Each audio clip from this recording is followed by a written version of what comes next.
মোহাম্মদ ফারহান খান,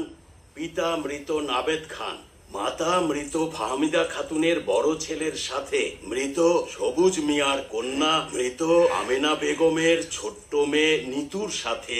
5,01,00,000 টাকা দেনমোহর ধার্য করিয়া বিবাহ বন্ধনে রাজি থাকিলে বলুন কবুল।